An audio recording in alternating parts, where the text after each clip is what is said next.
There was once a Dax cavalry woman, the lover of an Oregon couple named Corfell and Aurelia. What was her name? We do not know, but they never used it. They called her by many pet names, though. For an exotic pet she was to them. Little Sweetness, Tender Petal, Wild Rider. Had a mere Dax been known to be engaging in relations with her betters, she would have been executed on the spot.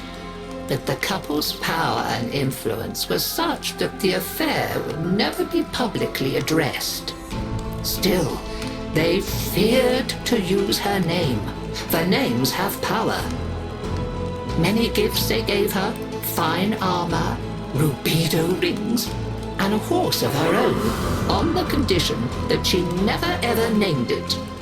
Names were for people, not possessions. So long as it remained a mere nameless thing, she would never love it more than them.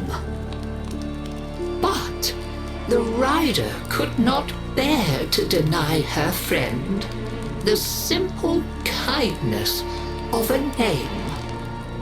So she whispered into its ear, "You are Regani, freshness of terrain." And just as the couple had feared, she came to love the horse dearly. This was intolerable to them. The horse had to go. An accidental impalement was arranged. But fate played a cruel trick, and both rider and horse were impaled. Corfell and Aurelia hastened to her side. Ignoring the dying horse, they fretted over their lover as she coughed blood. Continuity was out of the question. In desperation, they turned to a certain expert and pleaded with him to let her live forever. He returned the rider to them, transformed to a warrior of living steel. Her sweet and pretty face looked upon them with a smile that would never fade. For all their talk of forever, they wearied of her immediately. Now that the relationship was no longer taboo, they abandoned it. Parties became awkward when the rider stood vacantly by, useless as an abandoned doll. She had to go. They agreed. So, arrangements were made with a master of industry, and the rider, all unknowing, accompanied the couple to a facility. She lay down obediently when instructed, showed no emotion when the restraints clamped her limbs, and made not a sound when the full force of the dissolution beam blazed through her head and out of the back of her steel skull. The couple were satisfied. Their sentimental mistake was dead, and furthermore, the smiling doll's face was erased. Now they could erase it from their memory. I doubt I need to tell you what faceless thing clambered jerkily from the facility's waste disposal heap in the still of a Navarus night. How she sought for her Dax Nakana and found only the overseer's whip blade. Confused, vacant, she wandered. Why was she alone? Where was her loyal Rakali? She raged deep into despair and memory, and summoned up a ghost horse to run alongside her on the night winds. Now, at least, she was no longer alone.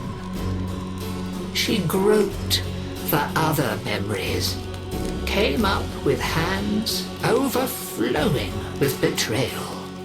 When the morning sun rose on Crawfell and Aurelia, they were faceless too, and quite still.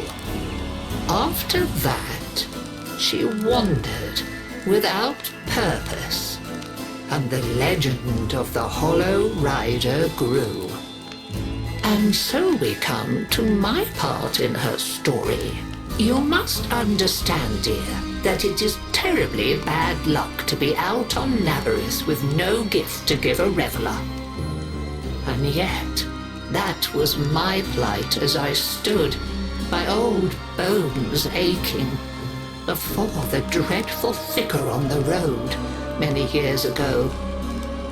I have no face, the figure before me seemed to say, in a whispering voice that spoke in my mind. I have no name, only a need. And you come before me, empty-handed, this Navarus night. I do have one thing to give, if it please you, I said to her. My name. When you ride away, you shall be Dagath, and I shall be only grandmother. And that is the story of how I lost my name and kept my head. Though many others have since lost theirs. For with her name came a new purpose. Dagath, you see, means the mirror that accuses.